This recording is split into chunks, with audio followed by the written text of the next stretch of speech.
ಪಿಯುಗಳೇ, ನಮ್ಮ ನವೋದಯ ಗುಂಪಿನ ಸದಸ್ಯರ, ಮಾಧ್ಯಮ ಮಿತ್ರರು, ನಮ್ಮ ಜಿಲ್ಲೆ ಸಹಕಾರಿ ಕ್ಷೇತ್ರದಲ್ಲಿ ಭಾಳಷ್ಟು ಬೆಳವಣಿಗೆಯನ್ನು ಕಂಡಿದೆ.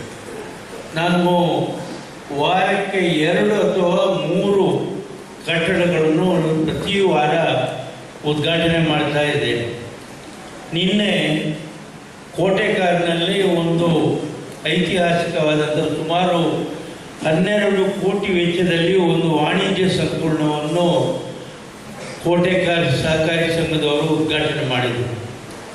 ಇವತ್ತು ಇಲ್ಲಿ ಒಣಸೆ ತನ್ನ 6 ಗ್ರಾಮಗಳ ಕಾರ್ಯವ್ಯಾಪ್ತಿಯಲ್ಲಿ ಈಗಾಗಲೇ 4 ಶಾಖೆಗಳನ್ನು ಹೊಂದಿದ್ದು, ಮುಖ್ಯ ಕಚೇರಿಯನ್ನು ಹೊಂದಿದ್ದು, 5ನೇ ಶಾಖೆಯಲ್ಲಿ ಇವತ್ತು ಹೊಸೂರಿನಲ್ಲಿ ಉದ್ಘಾಟನೆ ಮಾಡಿದೆ.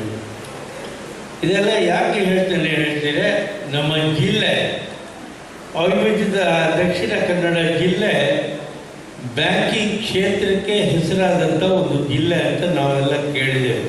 ಮೊದಲಿಂದು ದೇಶದಲ್ಲೇ ಅತಿ ಹೆಚ್ಚು ವಾಣಿಜ್ಯ ಬ್ಯಾಂಕುಗಳನ್ನು ಹೊಂದಿದಂಥ ಜಿಲ್ಲೆ ಅವಿಭಜಿತ ದಕ್ಷಿಣ ಕನ್ನಡ ಜಿಲ್ಲೆ ಅಂತ ಹೇಳಿ ಕೇಳ್ತಾ ಇತ್ತು.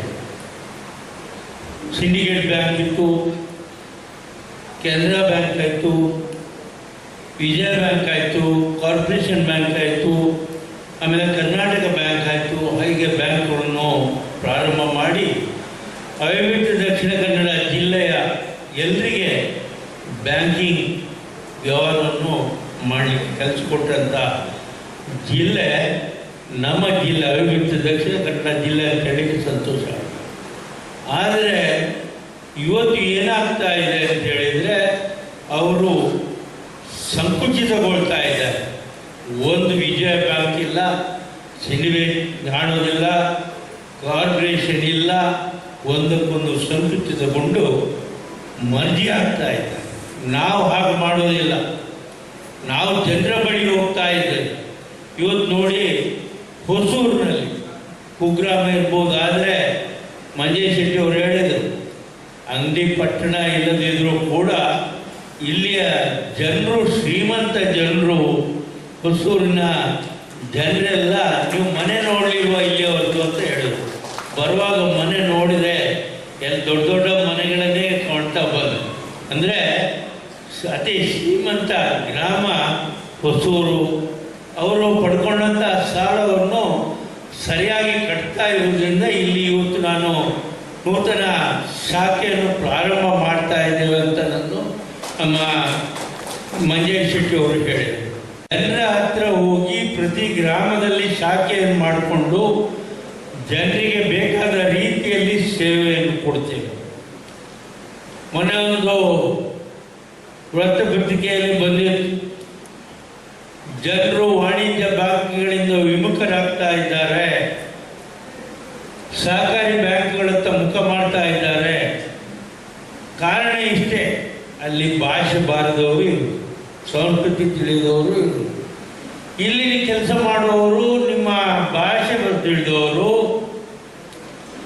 ಸಂಸ್ಕೃತಿಯನ್ನು ಬಲ್ಲವರು. ಅವರು ಮಂಜೇಶ್ ಶೆಟ್ಟಿ ಅವರು ಹೇಳಿದಾಗೆ ಒಂದು ವಾಣಿಜ್ಯ ಬ್ಯಾಂಕಿಗೆ ಹೋಗಿ ಮದುವೆಗೆ ಸಾಲ ಕೇಳಿದರೆ ಅವ್ರು ಹೇಳ್ತಾರೆ, ಮದುವೆಯಿಂದ ಲಾಭ ಏನು ಅಂತ ಕೇಳ್ತಾರೆ. ಮಕ್ಕಳನ್ನು ಹುಡುಕ್ತೀರಿ ಅಷ್ಟೇ, ಬೇರೆ ಉತ್ಪಾದನೆ ಇಲ್ಲ, ಆರ್ಥಿಕ ಲಾಭ ಇಲ್ಲ ಅಂತ ಹೇಳ್ತಾರೆ. ನಮ್ಮ ಬ್ಯಾಂಕ್ನವರು ಮದುವೆಗೆ ಸಾಲ ಬೇಕಂತ ಹೇಳಿದರೆ 10 ಗಂಟೆಗೆ ಕೊಟ್ಟರೆ 12 ಗಂಟೆಗೆ ಸಹಕಾರಿ ಸಂಘಗಳಲ್ಲಿ ಮದುವೆಗೆ ಸಾಲ ಕೊಡೋದಿದ್ರೆ ಅದು ಸಹಕಾರಿ ಸಂಸ್ಥೆಗಳು ಅಂತ ಹೇಳಲಿಕ್ಕೆ ಭಾಳ ಹೆಮ್ಮೆ ಆಗ್ತಾ ಇದೆ. ನೀವು ಯಾರಾದರೂ ಮದುವೆಗೆ ಸಾಲ ಒಂದು ವಾಣಿಜ್ಯ ಬ್ಯಾಂಕ್ನಲ್ಲಿ ತಗೊಂಡಿದ್ರೆ ಕೈ ಎತ್ತಿ ನೋಡುವ. ಯಾರಿಲ್ಲ, ನನಗೆ ಗೊತ್ತಿದೆ, ನಾನು ವಾಣಿಜ್ಯ ಬ್ಯಾಂಕ್ನಲ್ಲಿ ಕೆಲಸ ಮಾಡಿದ್ದೆ. ಕೊಡೋದಿಲ್ಲ ಅವ್ರು ಕೊಡೋದು ನಮ್ಮ ಹಣವನ್ನು ಸಂಗ್ರಹಿಸಿಕೊಂಡು ಪಟ್ಟಣದಲ್ಲಿರುವಂಥ ನೀರವ್ ಮೋದಿ ಅಂತವರಿಗೆ ಸಾಲ ಕೊಟ್ಟು ಮುಳುಗಿಸ್ತಾರೆ. ಅದು ಮಾತ್ರ ಅಲ್ಲ, ಮೊನ್ನೆ ದಿವಸ ಒಂದು ಕರ್ನಾಟಕ ರಾಜ್ಯ ಸರ್ಕಾರ SBI ಮತ್ತು PNB ಬ್ಯಾಂಕಿನಲ್ಲಿ ಖಾತೆಯನ್ನೇ ಬಂದ್ ಮಾಡಿಬಿಟ್ರು. ಸರ್ಕಾರದ 28 ಕೋಟಿ ದುಡ್ಡಿಲ್ಲ, ಖಾತೆ ಬಂದ್ ಮಾಡಿದರು. ಮತ್ತು ರಾಜ್ಯ ಪಂಚಾಯತಿಗೆ ಬಂದರು, ಆ 28 ಕೋಟಿಯನ್ನು ಹೊಂದಿಸಿಕೊಟ್ರು. ಆಮೇಲೆ ಖಾತೆ ಪ್ರಾರಂಭ ಆಗಿದೆ ಇಲ್ವನ್ನೂ ಗೊತ್ತಿಲ್ಲ. ಮತ್ತೊಂದು